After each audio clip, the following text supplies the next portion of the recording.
The transport ship moved silently through space, carrying 12 observers from different worlds toward what would change their understanding of war forever. Captain Reth checked his equipment one more time as the vessel approached the human fleet. He had observed 17 different species in combat over his 30-year career, but humans were new to the galactic community. This would be his first chance to study them in battle. Dr. Neela sat across from him, reviewing her research notes about human psychology. The peaceful Altarian had spent months preparing for this mission, reading every available report about the strange bipedal species that had recently joined the Galactic Council. Most of the data focused on their rapid technological advancement and unusual social behaviors, but combat reports were limited. They seem remarkably similar to the Corvin species in physical structure, she noted, glancing at her tablet.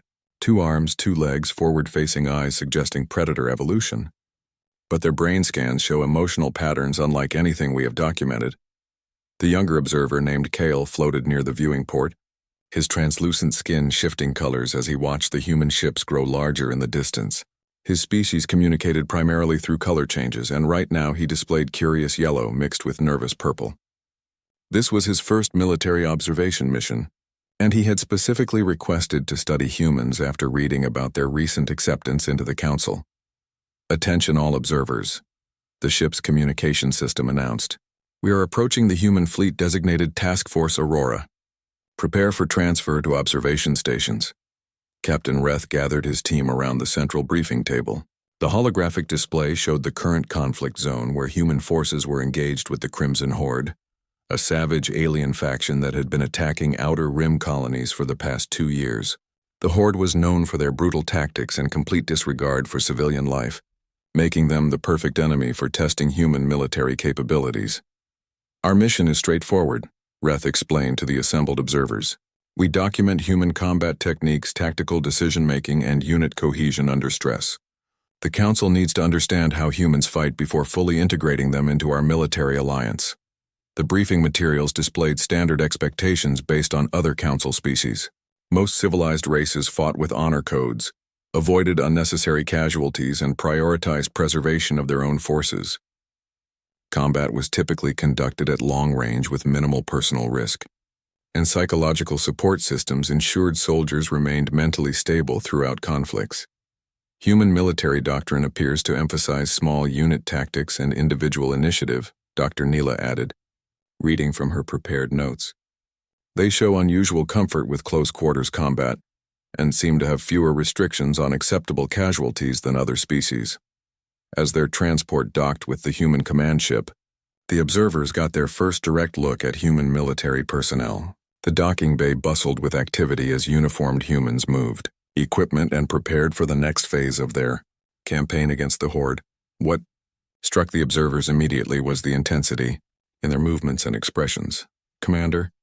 Kane met them at the airlock, a tall human with graying hair and scars visible on his hands and neck.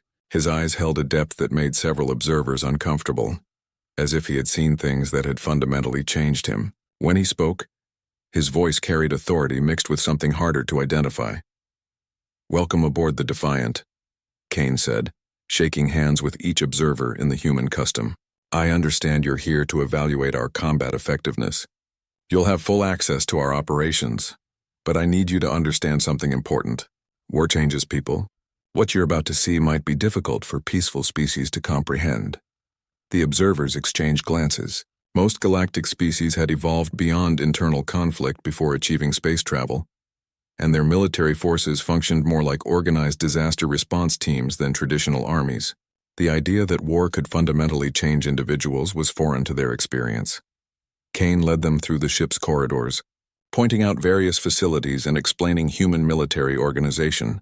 The observers noted how human soldiers moved with practiced efficiency, their equipment designed for both offense and defense in ways that suggested extensive combat experience.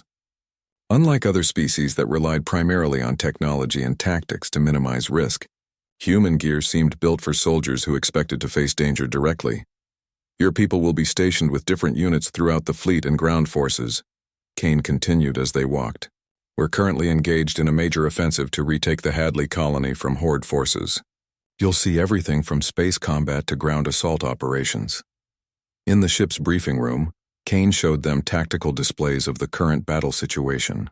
The Crimson Horde had established fortified positions across the colony's main continent, using civilian hostages as human shields and employing terror tactics to demoralize defending forces.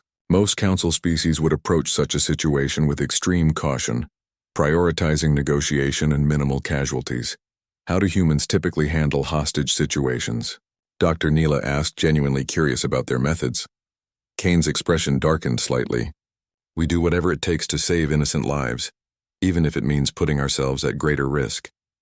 Sometimes that means making choices other species might consider irrational. The observers were assigned to different human units across the fleet. Captain Reth would monitor space combat operations, while Dr. Neela embedded with ground forces to study human behavior under extreme stress. Kale and 3 other observers would document everything from medical operations to supply logistics, building a complete picture of human military culture. As they prepared to separate and begin their observations, Private Bell arrived to escort some of the team to their stations. The young human soldier appeared barely out of adolescence by human standards, yet carried himself with the same intensity they had noticed in veterans like Commander Kane. When Dr. Neela asked about his experience, Bell mentioned this would be his 4th major engagement in just 8 months of service. 4th combat deployment in 8 months? She asked, surprised by the rapid pace. Yes, ma'am, Bell replied matter-of-factly. The Horde doesn't take breaks, so neither do we. My unit has been in continuous operation since the attacks began. The casual way he discussed extended combat operations concerned several observers.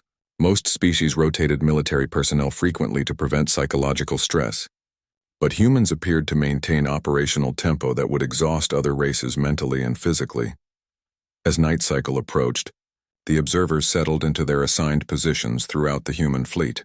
Tomorrow would bring their first direct exposure to human combat operations, and they expected to document standard military procedures similar to what they had observed in other species. None of them anticipated that they were about to witness something that would challenge their fundamental understanding of warfare, sacrifice, and the price that some species were willing to pay to protect others. The humans were preparing for battle with an intensity that spoke of experiences the peaceful observers could not yet comprehend, but would soon witness firsthand. Explosions shook the ground beneath the forward operating base as Dr. Neela crouched behind reinforced barriers, watching human soldiers prepare for what they called a hot extraction. The Crimson Horde had surrounded a civilian shelter 15 kilometers away, and human forces were moving to break the siege despite overwhelming enemy numbers. The xenopsychologist had expected to observe organized defensive operations from a safe distance, but the humans had different plans. Instead of waiting for reinforcements or attempting negotiation, they were launching an immediate rescue mission with whatever forces were available. This violated every principle of military science that Dr. Neela had studied among civilized species. Contact in 30 seconds, announced Sergeant Ross over the communication system. The human soldier had lost 2 fingers on her left hand during yesterday's fighting, but continued leading her squad with a bandaged hand wrapped around her weapon. Among Dr. Neela's people, such an injury would require immediate medical evacuation and extended recovery time. Through her observation equipment, Dr. Neela watched 12 human soldiers advance across open ground toward fortified enemy positions. The Horde had superior numbers, better defensive positions, and heavy weapons that should have made human victory impossible. Yet the soldiers moved forward without hesitation, their faces showing determination rather than fear. Why are they not requesting air support?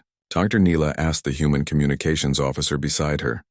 Civilians are too close to enemy positions, the officer replied without looking away from his displays. Orbital bombardment would kill the people we're trying to save. The squad knows this. The concept confused Dr. Neela. Among her species and most others in the council, military objectives took priority over individual lives during combat. Saving civilians was important, but not at the cost of military personnel who could save more lives in future operations. The mathematical logic seemed clear, yet humans appeared to operate by different calculations entirely. The battle began with Horde forces opening fire from concealed positions. Human soldiers immediately spread out and began advancing under cover, but Dr. Neela noticed something that made her skin change to worried blue patterns. Instead of falling back when wounded, Human soldiers continued fighting with injuries that should have incapacitated them. Private Bell took a projectile through his shoulder that would have sent any Altarian into shock. But he simply applied emergency medical treatment and kept moving forward. When his weapon was damaged by enemy fire, he picked up equipment from a fallen comrade and continued the assault. The casual way he adapted to severe injury disturbed Dr. Neela deeply. "How is he still functional?" she asked the communications officer. "Adrenaline and training," the human replied. "Pain doesn't stop you when other people's lives depend on your actions." Through her recording equipment, Dr. Neela documented behavior patterns that challenged her understanding of biology and psychology. Humans seemed capable of suppressing natural survival instincts when protecting others, continuing to function despite wounds, exhaustion, and psychological stress that would overwhelm other species. The rescue operation reached its critical phase when Sergeant Ross's squad breached the civilian shelter. Horde forces had rigged explosive devices around the building, threatening to kill all hostages if human forces approached. Instead of withdrawing, the humans began an incredibly dangerous disarmament operation while under enemy fire. Dr. Neela watched Corporal Hayes crawl across exposed ground to reach the explosive devices, knowing that one mistake would kill everyone in the shelter. When Horde snipers targeted him, other squad members deliberately exposed themselves to draw enemy fire away from their teammate. The concept of voluntarily accepting danger to protect another soldier violated every evolutionary survival mechanism Dr. Neela understood. They are deliberately increasing their own risk, she noted in her research log. This behavior serves no logical military purpose. But as the operation continued, she began to see the effectiveness of human tactics. By working together and accepting individual risk for group benefit, they accomplished objectives that should have been impossible. Corporal Hayes successfully disarmed the explosives while his squad mates suppressed enemy fire, and the entire civilian population was evacuated without casualties. The aftermath proved even more disturbing to observe. Human soldiers who had performed extraordinary acts of courage under fire now struggled with delayed stress reactions. Private Bell sat quietly against a wall, his hands shaking uncontrollably despite his earlier composure. Sergeant Ross checked on each of her people individually, but Dr. Neela noticed the emotional toll the mission had taken on her as well. "Post-combat stress response," explained the human medic when Dr. Neela asked about these behaviors. "It's normal. The adrenaline wears off and their bodies process what they just experienced. They'll be fine in a few hours." The casual acceptance of psychological trauma puzzled Dr. Neela. Among her people, such stress reactions required immediate medical intervention and extended therapy. Humans seemed to treat them as temporary inconveniences rather than serious medical conditions. During the medical evaluation phase, Dr. Neela observed human field medicine that further challenged her assumptions. The medics worked with efficiency born of extensive experience, treating wounds that ranged from minor cuts to life-threatening injuries. What disturbed her most was how quickly humans returned to duty after treatment. Corporal Hayes had suffered burns and lacerations during the explosive disarmament, yet after basic medical treatment he was preparing for the next mission. When Dr. Neela suggested he needed extended recovery time, both the medic and Hayes looked at her strangely. "Ma'am, there are more civilians out there who need help," Hayes explained. "I can function well enough to do my job. Personal comfort isn't really a priority, right?" Now, the concept of deliberately accepting pain and discomfort for abstract goals, like duty and service, seemed incomprehensible to Dr. Neela. Her species had evolved beyond such behaviors millions of years ago, developing more rational approaches to resource allocation and individual welfare. As night fell over the base, Dr. Neela compiled her first day's observations. The humans had accomplished their military objective through tactics that emphasized individual sacrifice for group benefit. They accepted casualties, psychological trauma, and physical suffering as normal costs of operations. Most disturbing of all, they seemed to volunteer for these sacrifices rather than having them imposed by external authority. Her preliminary report raised more questions than it answered. How had humans developed such unusual psychological resilience? Why did they prioritize protecting others over self-preservation? And most importantly, what were the long-term consequences of military service that demanded such complete personal sacrifice? The humans around her were settling in for a few hours of rest before the next operation. but Dr. Neela noticed many of them remained alert and watchful. Even during downtime, they maintained readiness to respond to threats. Sleep seemed to come reluctantly, and several soldiers started awake at minor sounds. Do they ever truly rest? She wondered, watching Private Bell stare at the ceiling despite obvious exhaustion. Tomorrow would bring new operations and more opportunities to study human military behavior, but Dr. Neela was already beginning to suspect that she was observing something far more complex and disturbing than simple combat techniques. The humans were not just fighting a war.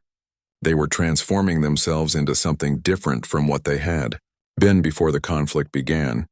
The implications of that transformation would prove more horrifying than any physical violence she might witness in the battles to come. 3 weeks into the campaign, Cal noticed the changes first. His color-shifting skin had been displaying increasingly dark patterns as he observed human behavior aboard the warship Resilient. The crew had been in continuous combat operations for 6 months, and something fundamental about them had shifted in ways that made the young observer deeply uncomfortable. The humans still performed their duties with remarkable efficiency, but their casual conversations had taken on a tone that disturbed all the alien observers. They joked about death, made light references to horrific experiences, and seemed to find humor in situations that should have been traumatic. When Lieutenant Park described a particularly brutal boarding action against Horde vessels, she laughed while recounting details that made Cale's skin flash distressed purple. The funny thing was, Park told her squad mates during their meal break, the Horde warrior tried to intimidate me by showing his teeth. So I showed him mine right before I put 3 rounds center mass. Guess human smiles are scarier than theirs. The other humans laughed at this story, treating the death of an enemy as entertainment rather than a necessary but regrettable act. Among civilized species, taking a life in combat was considered a solemn duty that required emotional processing and often counseling. These humans seemed to have moved beyond such concerns entirely. Captain Reth observed similar changes in the ship's command crew. Admiral Stone made tactical decisions that prioritized mission success over crew survival, with a coldness that would have been considered pathological in any other species. When planning the assault on Horde supply bases, he calculated acceptable loss percentages with the same detachment other species used for resource allocation. We can expect 30% casualties on the first wave, Stone announced during the tactical briefing. The second wave should achieve breakthrough with acceptable losses. Overall mission success probability is 78%. The human officers accepted these projections without protest, as if the deaths of their comrades were simply another factor in military planning. When Cale asked about grief counseling or memorial services, the humans looked confused by the questions. We honor our dead by completing the mission, explained Commander Kane. The best memorial is making sure their sacrifice meant something. Dr. Neela documented increasingly disturbing psychological adaptations among the ground forces. Soldiers who had been warm and personable during her initial observations had become distant and calculating. They formed intense bonds with their immediate squad members while becoming indifferent to the suffering of anyone outside their unit. The medical facilities revealed the true scope of what was happening to human personnel. Beyond the obvious physical injuries, the humans were developing psychological conditions that had no equivalent among other council species. They experienced recurring nightmares, emotional numbness, and hypervigilance that never seemed to fade even during safe periods. Yet instead of treating these symptoms as medical problems requiring intervention, human military doctrine seemed to consider them normal adaptations to combat stress. Soldiers with obvious psychological damage continued serving in combat roles, their altered mental states apparently considered acceptable as long as they remained functional. How long can they maintain this level of psychological strain? Dr. Neela asked the human chief medical officer. Some of them will carry these effects for the rest of their lives, Dr. Chen replied matter-of-factly. We do what we can to help them cope, but the mission comes first. These people volunteered, knowing the risks.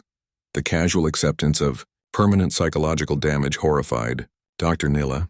Her species had developed ethical frameworks that prohibited exposing individuals to experiences that could cause lasting mental harm. The idea that someone might volunteer for such damage, or that a society might accept it as necessary, challenged her fundamental beliefs about civilization and progress. During a particularly intense battle for a Horde stronghold, the observers witnessed human tactical adaptations that demonstrated how much the soldiers had changed. They moved through combat zones with predatory efficiency, using violence as a tool rather than a regrettable necessity. Their coordination had evolved beyond simple training into something that resembled pack hunting behavior. Kyle watched a human assault team breach a fortified position with tactics that were brutally effective but psychologically disturbing. They used captured Horde equipment against their former owners, employed psychological warfare techniques designed to break enemy morale, and showed no hesitation in exploiting any weakness they discovered. They have become something different, Kale noted in his observation log, his skin shifting to worried gray patterns. The humans we met 3 weeks ago were soldiers. These are predators who happen to be fighting for civilization. The transformation was most visible in their eyes. Where the observers had initially seen warmth and humanity, they now found something harder and more calculating. The humans still protected civilians and showed loyalty to their comrades, but they had developed a capacity for controlled violence that made even experienced military observers uncomfortable. Private Bell had changed the most dramatically. The young soldier who had seemed almost innocent during their first meeting now moved through combat situations with cold efficiency. When Dr. Neela asked him about his feelings during a recent engagement, his response chilled her. "Feelings are a luxury," Bell explained while cleaning his weapon. "I feel what I need to feel to get the job done. Everything else can wait until after we win." The compartmentalization of emotion represented a psychological adaptation that Dr. Neela had never encountered. Bell had not lost his capacity for feeling. He had learned to control it so completely that he could function normally while suppressing natural emotional responses to trauma and violence. During their off-duty hours, the humans engaged in behaviors that seemed designed to maintain their psychological balance. They told stories about home, shared memories of peaceful times, and maintained rituals that connected them to their civilian identities. Yet even these moments of normalcy carried an undertone of darkness that had not been present weeks earlier. The observers began to realize they were documenting something unprecedented in galactic military history. Other species fought wars by maintaining their essential nature while adapting their tactics. Humans seemed to be fundamentally altering their psychological makeup to become more effective warriors, accepting permanent changes to their personalities as a cost of military service. They are not just fighting this war, Captain Reth noted in his preliminary report to the Council. They are becoming the war. The question is whether they will be able to change back when the fighting ends, or if this transformation is permanent. The implications of that question would prove more disturbing than any of the observers initially realized. They were witnessing the birth of something new in galactic civilization, a species that could consciously remake itself for warfare while maintaining enough of its original nature to remember what it was fighting to protect. Whether that balance could be sustained remained to be seen, but the cost was already becoming clear in the faces of the humans around them. The smell of smoke and burned metal filled the air as Captain Reth walked through the human field hospital. Documenting what he was beginning to understand represented the true cost of human warfare. 2 months into the campaign, the observers had recorded tactical innovations, strategic victories, and combat effectiveness that exceeded all projections. Now they were witnessing the price humanity paid for that success. Specialist Garcia sat on a medical cot, staring at nothing while a human doctor examined him for physical injuries. He had no visible wounds, but something behind his eyes had broken during the last engagement. When medical personnel spoke to him, Garcia responded appropriately, but his voice carried a hollow quality that made Captain Reth's scales prickle with unease. What happened to him? Reth asked the attending physician. Psychological fracture, Dr. Wright explained while reviewing Garcia's medical records. His squad was overrun 3 days ago. He fought his way out, saved 2 civilians, and held a defensive position for 6 hours until reinforcements arrived. Textbook heroism, but his mind couldn't process the cost. Garcia had watched his entire unit die while being unable to save them.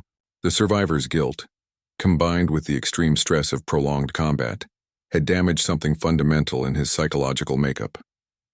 Yet according to his file, Garcia was requesting to return to active duty as soon as medical personnel cleared him for service. "He wants to go back to combat?" Reth asked, genuinely confused by this response. "They usually do. Dr. Wright replied sadly. They feel responsible for protecting others, and staying out of the fight feels like abandoning their duty. We see this pattern repeatedly. In another section of the hospital, Dr. Neela observed Corporal Martinez receiving treatment for what humans called combat stress reactions. The soldier experienced uncontrollable shaking, hypervigilance, and emotional outbursts triggered by sounds that reminded him of battle. Despite these obvious symptoms of psychological trauma, Martinez insisted he was ready to rejoin his unit. "My people are still out there," Martinez told Dr. Neela when she asked about his desire to return to combat. "They need me. These shakes will pass, but abandoning my brothers won't."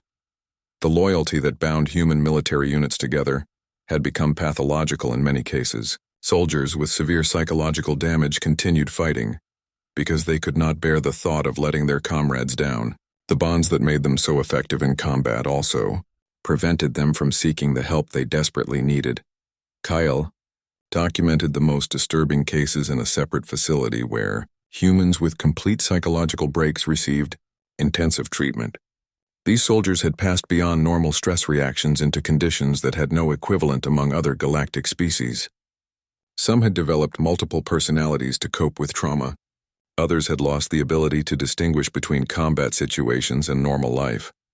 Sergeant Mills had been found walking through a civilian area in full combat gear, treating confused shoppers as potential enemy combatants.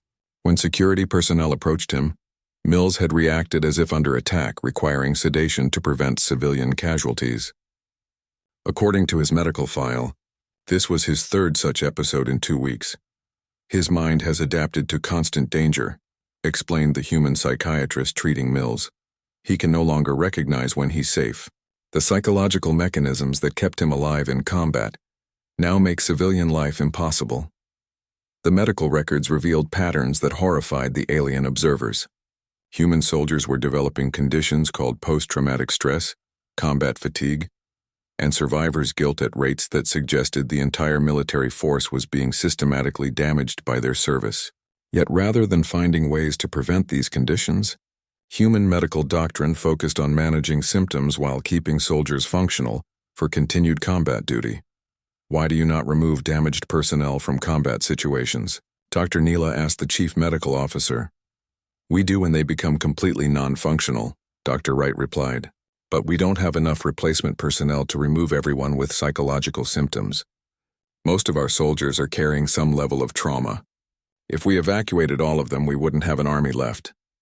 The implications of this statement stunned the observers.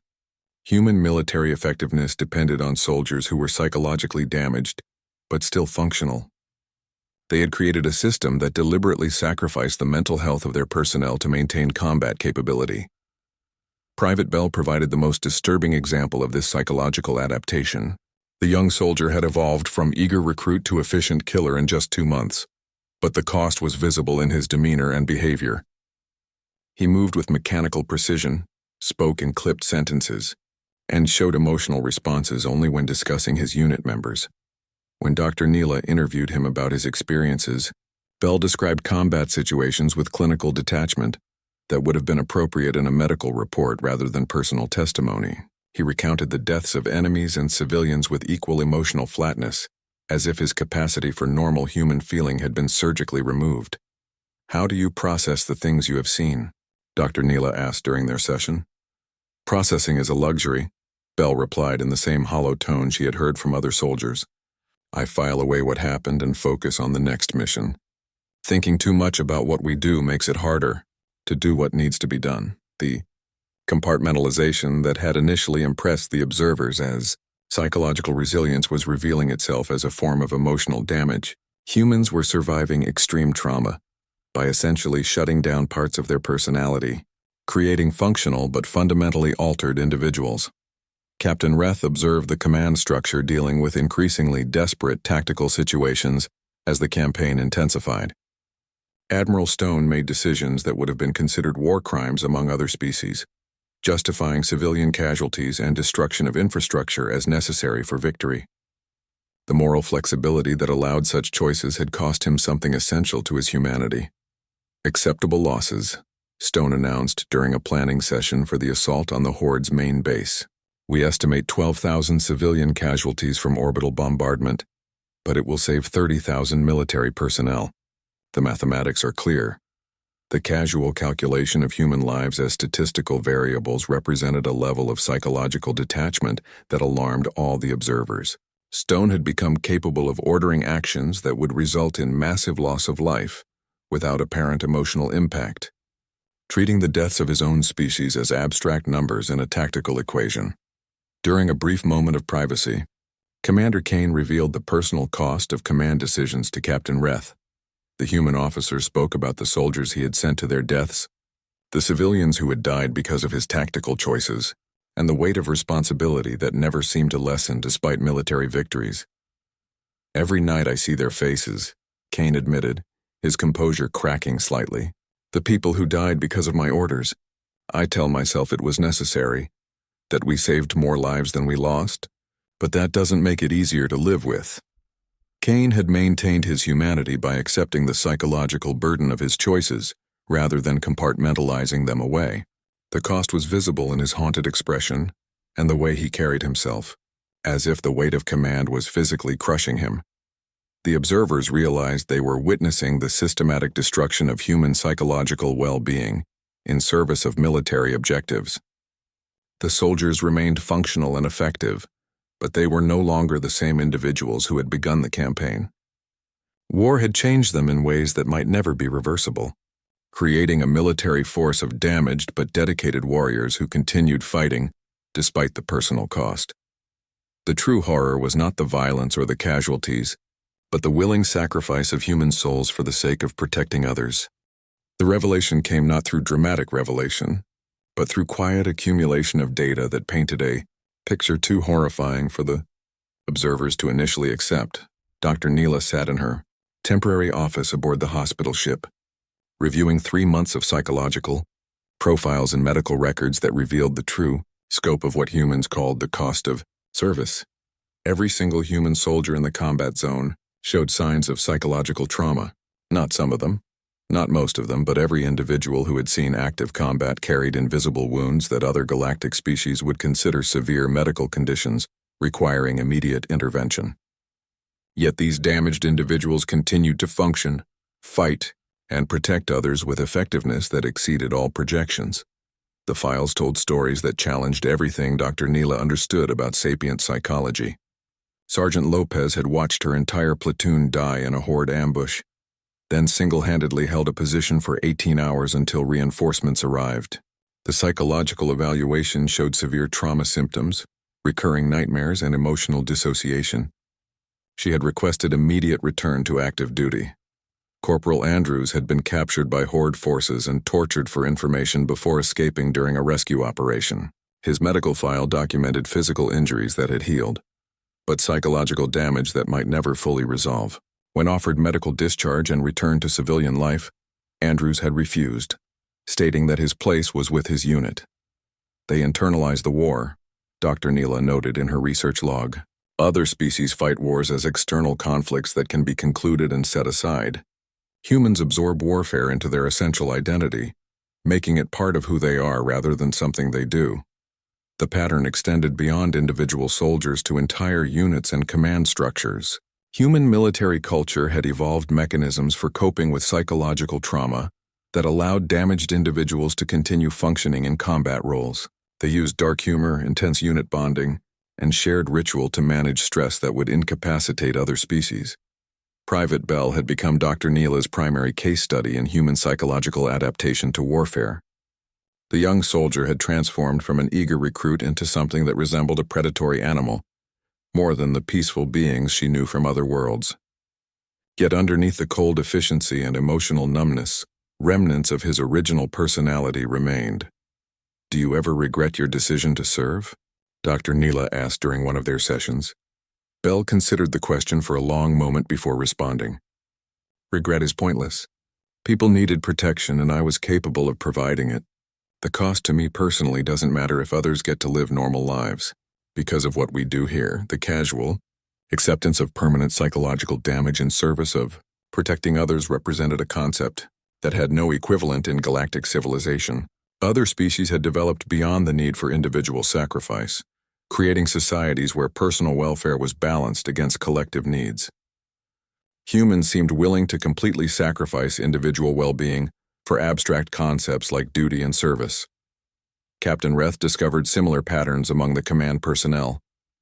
Admiral Stone had made decisions that resulted in thousands of casualties, both military and civilian, while maintaining the emotional detachment necessary to continue making such choices.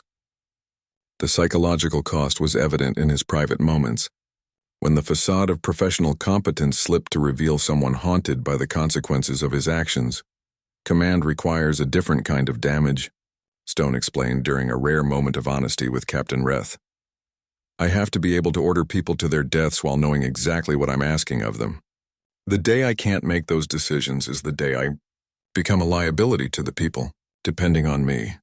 The human command structure had created a system where leaders deliberately damaged their own capacity for normal emotional response. In order to function effectively during warfare, they accepted psychological trauma as a necessary qualification for positions of responsibility, creating a military hierarchy of increasingly damaged individuals, who remained functional despite their wounds. Kyle documented the most disturbing aspect of human military culture in his observations of veteran personnel.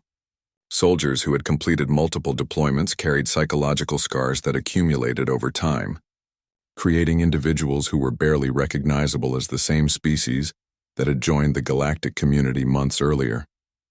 Master Sergeant Rivera had served in 7 major engagements over the past year, watching hundreds of comrades die while killing thousands of enemy combatants. The psychological evaluation showed someone who had moved beyond normal human emotional response into something resembling a biological weapon that retained just enough humanity to distinguish between friendly and hostile targets. How many people have you killed? Kyle asked during one of his interviews. I stopped counting after the first 100, Rivera replied without emotion. Numbers become meaningless after a while. What matters is whether the people you're protecting are still alive at the end of the day.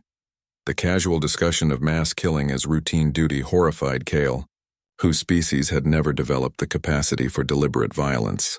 Yet Rivera remained capable of kindness toward civilians, loyalty to his unit, and dedication to protecting innocent lives. The contradictions in his personality suggested psychological compartmentalization that bordered on multiple personality disorder.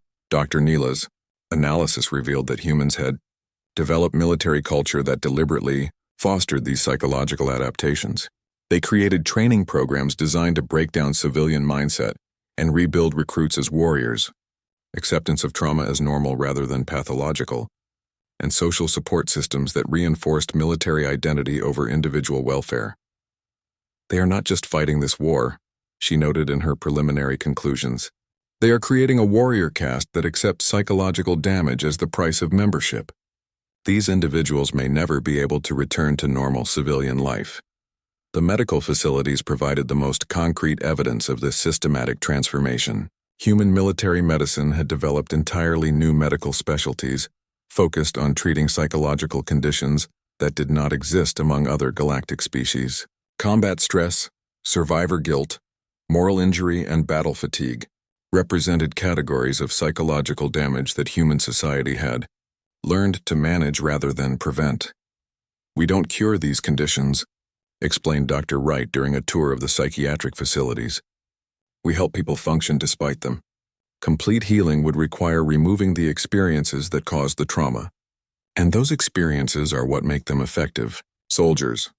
The admission that human military effectiveness depended on deliberately maintaining psychological damage in their personnel represented a level of systematic sacrifice that no other galactic species had ever contemplated. They had created a military force of walking wounded who remained functional through sheer force of will and dedication to protecting others. The final piece of the puzzle came through Dr. Neela's interviews with human civilians who had been rescued during the campaign. These individuals spoke about the soldiers who had saved them with a mixture of gratitude and unconscious fear, recognizing that their protectors had been fundamentally changed by the act of protection. They're not the same people who left home, one civilian explained. You can see it in their eyes. They've seen things that changed them forever, and they can never go back to who they were before, but they did it for us. The observers realized they had discovered something unprecedented in galactic history. a species that willingly sacrificed its essential nature to protect others, creating individuals who retained enough humanity to remember what they were fighting for while becoming something else entirely in the process of fighting for it. The implications of this discovery would challenge everything the Galactic Council believed about warfare, sacrifice, and the price of civilization. The council chambers fell silent as Captain Reth finished reading the final section of their report. 12 observers had been sent to evaluate human military capabilities, and what they had discovered challenged the fundamental assumptions of galactic civilization. Around the curved walls of the Great Hall, representatives from 47 different species waited for the conclusions that would determine humanity's role in the galactic community. Dr. Neela stood beside the central podium, her normally bright blue skin pattern subdued to somber gray as she prepared to present the psychological findings that had disturbed her more than any violence she had witnessed. Behind her, holographic displays showed statistical data that told only part of the story they had come to report. Honorable representatives, Captain Reth began, his voice carrying the weight of 3 months spent observing humanity at war. We were sent to evaluate human combat effectiveness and tactical doctrine. What we discovered was a species that approaches warfare in ways that have no precedent in galactic history. The preliminary data supported human inclusion in galactic military forces. Their tactical innovations, strategic thinking, and combat effectiveness exceeded all projections. Human forces had successfully defeated Crimson Horde operations that had stymied other Council species for years. By every conventional measure, they were valuable military allies. However, Dr. Neela continued, stepping forward to address the assembly, the methods by which humans achieve military success raise profound questions about the nature of warfare and the cost we are willing to accept for victory. She activated the holographic displays showing psychological profiles of human military personnel. The data revealed patterns of trauma, stress adaptation, and psychological transformation that had no equivalent among other Council species. Every chart and graph told the same story. Humans achieved military effectiveness by accepting psychological damage that other species would consider unacceptable. Humans do not simply fight wars, Dr. Neela explained to the increasingly uncomfortable assembly. They internalize warfare, transforming themselves into something different from what they were before combat began. This transformation may be permanent. Kale presented video documentation of human soldiers in action, their movements efficient and deadly in ways that made several representatives shift uneasily in their seats. The humans fought with predatory focus that seemed inconsistent with their role as protectors of galactic civilization. They have evolved psychological mechanisms that allow them to commit violence while retaining enough conscience to distinguish between legitimate targets and innocents, Kale reported, his skin displaying nervous patterns. This balance appears to be maintained through psychological compartmentalization that may represent a new form of sapient adaptation. The representatives from peaceful species struggled to comprehend the implications of human military culture. The Altarians had never developed the capacity for deliberate violence, while the crystalline Velthani communicated through harmonic frequencies that made aggression psychologically impossible. For these species, the human ability to consciously choose violence while maintaining moral judgment seemed incomprehensible. Captain Reth presented the tactical analyses that showed human effectiveness in scenarios where other Council forces had failed. Their willingness to accept casualties, ability to function under extreme stress, and psychological resilience in extended campaigns made them uniquely suited for conflicts against savage enemies like the Crimson Horde. Yet this effectiveness comes at a cost that must be clearly understood, Reth continued. Human military service appears to cause permanent psychological changes that may prevent these individuals from returning to normal civilian life. They become something between their original species and purpose-built warriors. The economic analyses showed that human military efficiency could revolutionize galactic defense strategy. Their resource requirements were lower than other species. Their operational tempo was sustainable over longer periods, and their tactical innovations could be adapted by allied forces. From a purely strategic perspective, human inclusion would strengthen Council military capabilities dramatically. Dr. Neela presented the moral implications that troubled the observers most deeply. Human willingness to sacrifice their psychological well-being for the protection of others represented a level of altruism that exceeded anything documented among galactic species. Yet this same willingness enabled systematic psychological damage that peaceful societies would consider unethical. They volunteer for this transformation, she explained to the assembly. Human military personnel understand the psychological cost of service and accept it as necessary for protecting others. This raises questions about whether such sacrifice should be permitted, even when freely chosen. The question sparked immediate debate among the representatives. Species that had evolved beyond internal conflict found the concept of voluntary psychological damage disturbing, while those that had faced external threats recognized the practical necessity of effective military forces. Representative Thailand of the pacifist Eridani delegation spoke first. How can we accept allies who deliberately damage themselves in ways we would consider criminal, if imposed involuntarily? The human approach to warfare violates basic principles of sapient welfare. Yet, their methods have achieved results. Where our approaches have failed, countered Admiral Vex of the Centauri Defense Force, the Crimson Horde has been contained. For the first time in decades, human casualties were significant, but far lower than we would have suffered using conventional tactics. Kyle presented the final psychological evaluations that showed the long-term implications of human military service. Veterans carried invisible wounds that affected their relationships, career prospects, and quality of life for decades after their service ended. Some never fully recovered from their military experiences, requiring ongoing support and medical care. The humans we observed understood these consequences when they volunteered, Kyle reported. They consider permanent psychological damage an acceptable price for protecting others. This willingness to sacrifice their essential nature for abstract concepts like duty and honor makes them both admirable and terrifying. The debate continued for hours as representatives struggled with competing values of military necessity and individual welfare. The humans had proven their effectiveness beyond question, but their methods challenged fundamental assumptions about civilized behavior and acceptable costs of warfare. Captain Reth presented the final recommendation that the 12 observers had developed after extensive deliberation. We recommend conditional acceptance of human forces into Council military operations, with specific limitations and oversight requirements to prevent abuse of their unique capabilities. The conditions included mandatory psychological support for human personnel, rotation requirements to limit exposure to extended combat, and oversight by Council medical personnel to monitor the welfare of human soldiers. The observers recognized that some psychological damage was inevitable, but hoped to minimize unnecessary suffering. Dr. Neela concluded with personal observations that had haunted her throughout the mission. We sent 12 observers to evaluate human combat capabilities. Instead, we witnessed the horrible nightmare of a species that willingly damns itself to save others.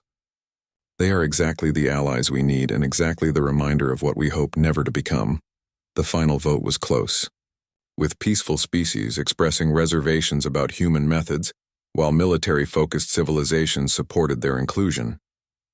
The resolution passed with amendments requiring ongoing monitoring of human psychological welfare and restrictions on deployment duration. As the observers prepared to return to their homeworlds, they carried with them images and experiences that would influence galactic military doctrine for generations. They had documented proof that effective warfare required sacrifices beyond simple casualties, and that some species were willing to pay prices that others found unthinkable. The humans would join the galactic community as both protectors and warning, their effectiveness balanced against the terrible cost of their methods. Their willingness to sacrifice themselves for others made them valuable allies, but their transformation into something beyond their original nature served as a reminder that some victories came at prices too high for civilized society to easily accept. The nightmare they represented was not one of violence or cruelty, but of dedication so complete that it consumed the very souls of those who served.